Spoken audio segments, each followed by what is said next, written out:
Yes, hey folks, this is Tim, aka Faceless Fat Loss, also known as Faceless Fat Loss. Thank you so much for being a subscriber. I want to continue along and cover the kinds of foods that we need to be ultra conscious of and most of us need to be avoiding. I covered starches in another video.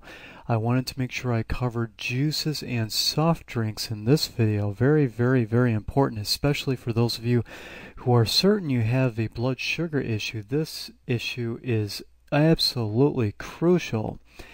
We must avoid juices and soft drinks almost without exception when we have excessive weight, excessive fat on our bodies.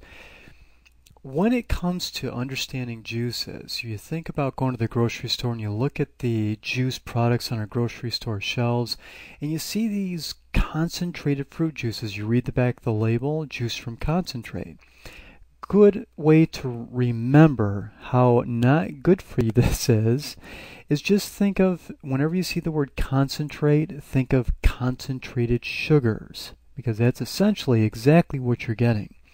When they make concentrated fruit juices, what they're doing is they're cooking down the fruits to begin with, which is destroying the nutrient content first of all. Then they're adding water to the product.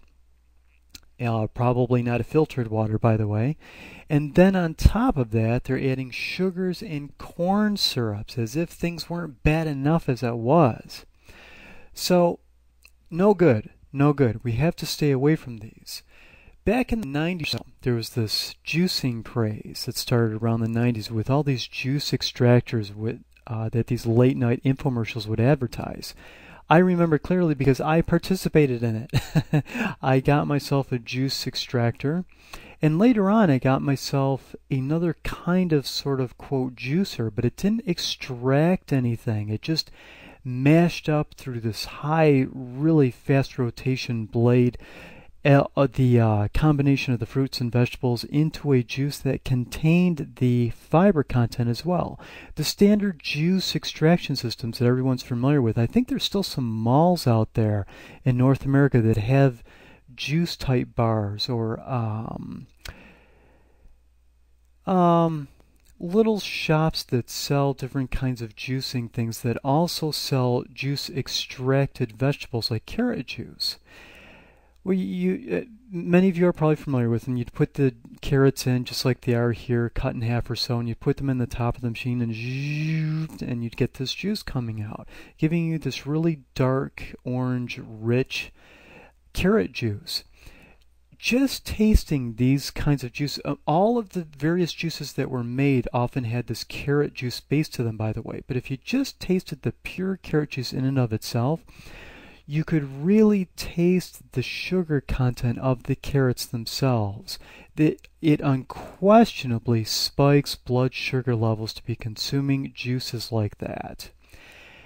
In my materials, I talk about not eating carrots either as a starchy vegetable when you're in the phase of trying to lose the weight and the fat.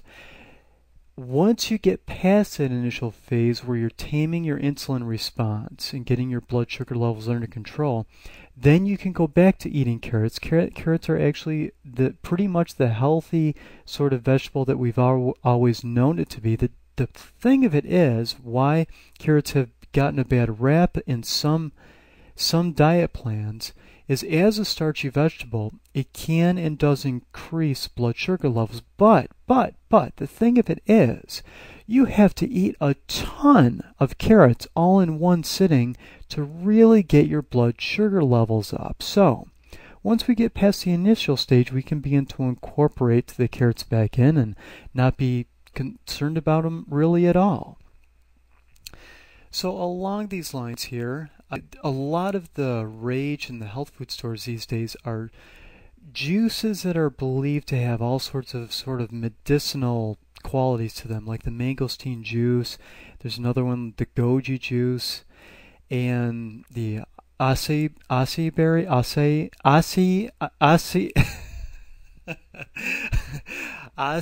berry juice. I have never been able to pronounce that correctly. If I remember the spelling right, it's A-C-A-I-A-C-E-I.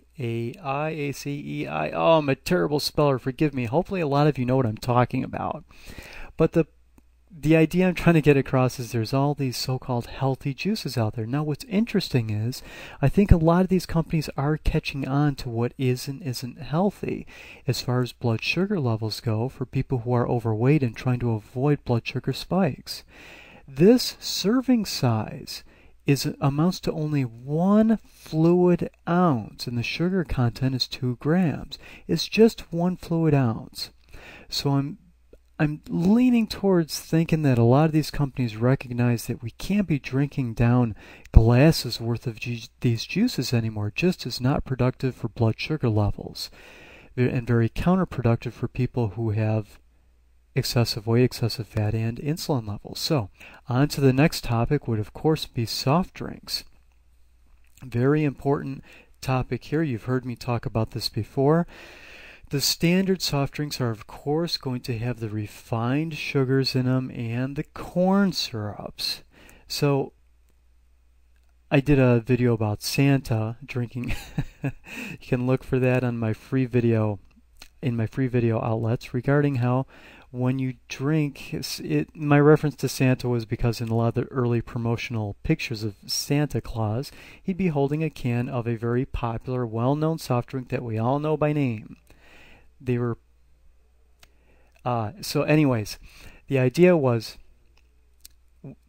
in the video was, and what happens is when people drink these soda drinks, their instant blood sugars spike because they're absorbed in the first part of the intestinal tract, having no opportunity at all to get towards the end of the intestinal tract where the leptin hormone is triggered, saying that I'm full. Same thing applies to ice creams, of course. The ice cream melts in your stomach and turns into the equivalent of these fruit juices and soft drinks. And as another aside, the carbonation aspect of these drinks is no good either. And as yet another aside, the diet soft drinks. My gosh, the aspartame. You all know how I feel about the aspartame. It is a toxin, poison, period. I don't just believe in it. It's a proven fact in my book. What is happening with these diet soft drinks? Get this. They've done studies proving this. People are drinking these artificially flavored soft drinks, and their body gets the impression that there's a sweet coming in. Your taste buds react to it. It seems kind of sweet, and your body thinks, okay, something sweet's coming in, there's a sugar coming in, but once it gets down in your digestive tract and is being digested, your body realizes, hey, wait a minute. I just drank something in that was sweet, but where's the sugar I'm looking for that I can break down into glucose that I want and need? Of course, our bodies need simple sugars to survive, but we didn't get it with the aspartame. Instead, we just got a toxin/poison.